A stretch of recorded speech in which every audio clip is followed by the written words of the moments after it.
Hello, everyone, and welcome to another great episode of The Gridiron Glory here with Tad and Will, where we feature the 32 teams of the NFL, all 32 teams, and that includes a matchup here between the Miami Dolphins and New England Patriots that we'll be recapping, with the Dolphins coming away with a 15-10 victory on the road against the Patriots.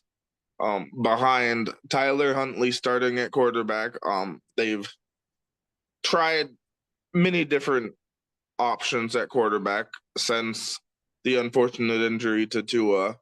And Tyler Huntley, he did what he could to be competitive. 18 out of 31, 194 yards, no touchdowns, one interception, three sacks. So he did what he could there to try to extend drives, to try to limit the turnovers. And like I said, just the one turnover, that's not the worst outcome in the world there out of a backup quarterback, given the situation. But yeah, for Miami, they tried to lean on a run game. They got Raheem Mostert back after he's been injured for a couple weeks as well, and that was refreshing to see. 19 carries for 80 yards.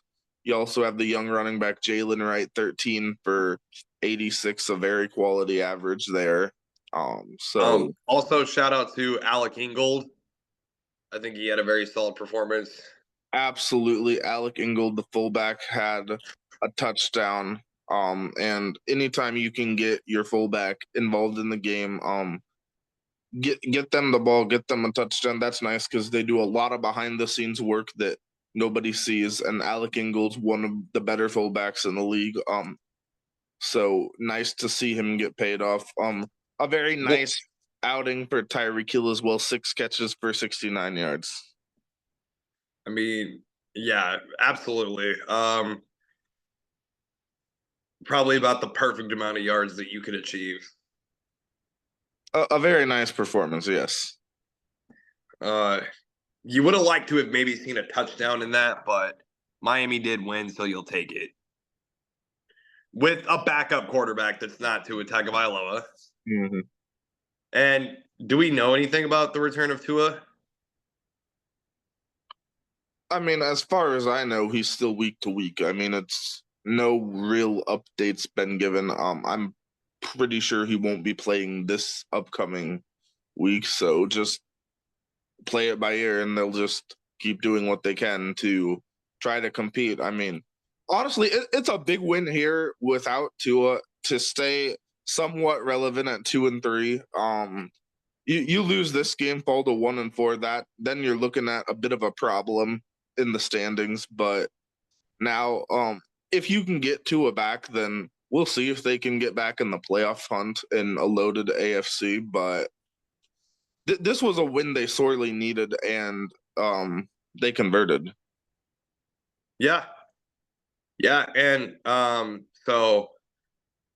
as far as the Patriots, the flip side, the home team in this, Mm-hmm. you're 0-2 at home now. You don't like to see that. Uh, we knew, I mean, right? This was the worst team in the AFC last season, and I mean, we knew going into the season that they were probably still going to be one of the bottom teams in the AFC. So you win that first game of the season, kind of like a beginner's luck, haha thing. But now reality sets in, right? Yeah. So we're seeing it. But nonetheless, Jacoby Brissett did go out there and, throw for 18 of 34, 163 yards. He only did get sacked twice.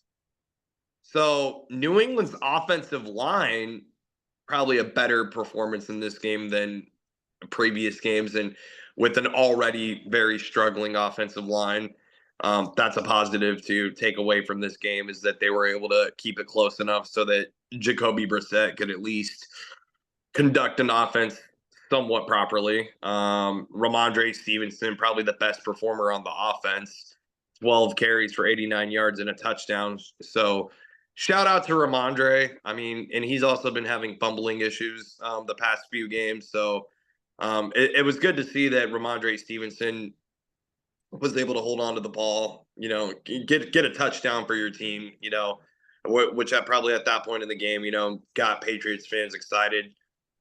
The ones that went to the game too. So there is that. Uh, not not a super flashy day from the receiving core. The defense, uh, probably.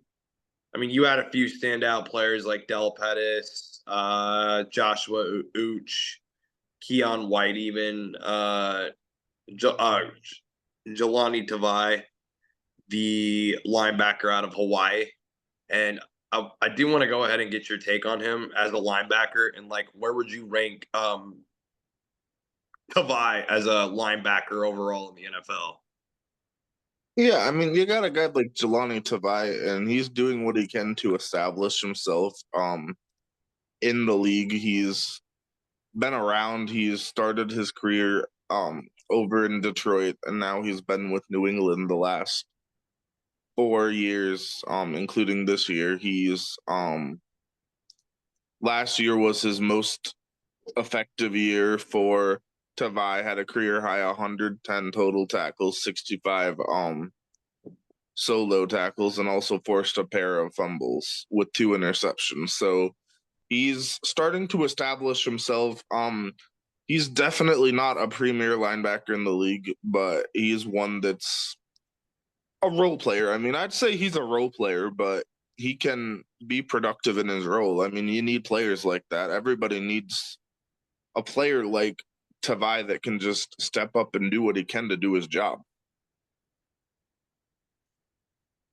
Yeah, absolutely. And I mean, this is the Patriots defense has a lot of playmakers. It's really more so the offense, outside of Ramondre Stevenson, the offensive Mm. line. I mean, Jacoby Brissett.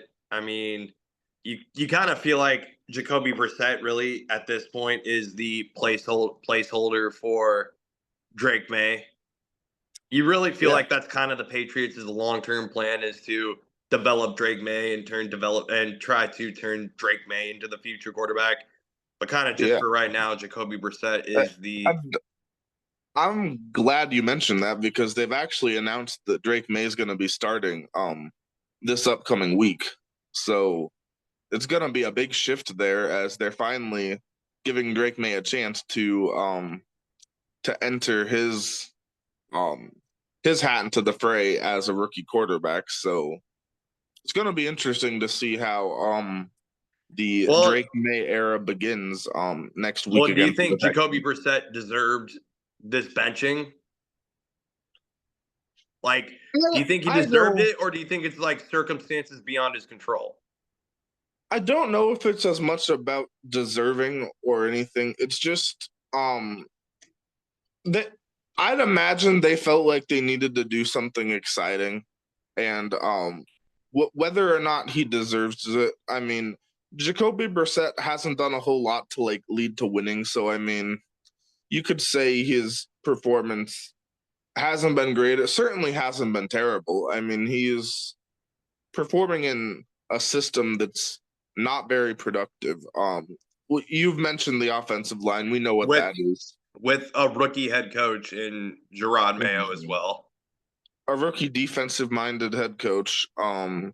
And I mean, Jacoby Brissett, he is out there doing what he can to compete, but it's just the situation's not one that is suited for the offense to be super successful early on, especially with the offensive line, what it is. They do what they can in the run game. You mentioned, especially with Ramondre, who's unfortunately going to be out with a foot injury, so that's going to be another setback for Drake May next week in his debut. But it's going to be interesting to see what he does if he can get his receivers involved, if he can use his mobility. It's going to be interesting, and I mean, it certainly brings a level of excitement to see your first round draft pick in his debut next week. So we'll see how that goes for the Patriots. Yeah, yeah.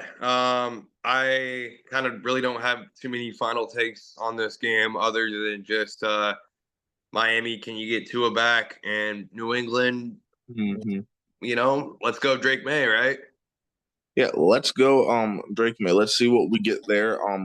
And one final thought.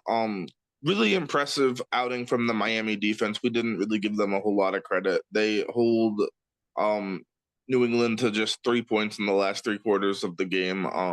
Guys like Jalen Ramsey, Emmanuel Ogba, they just do what they can to clamp the Patriots offense, and they deserve. And where would you rank Jalen Ramsey amongst cornerbacks in the NFL?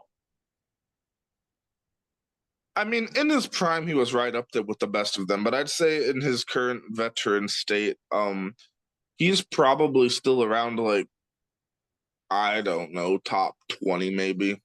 But I would say he's very much an upper echelon corner in the NFL. I'd agree. I'd still say he's certainly in the still, upper to me, tier. it's like he's still up there with like the likes of like Pat Surtain, Sauce Gardner. I mean, he is up there in those likes.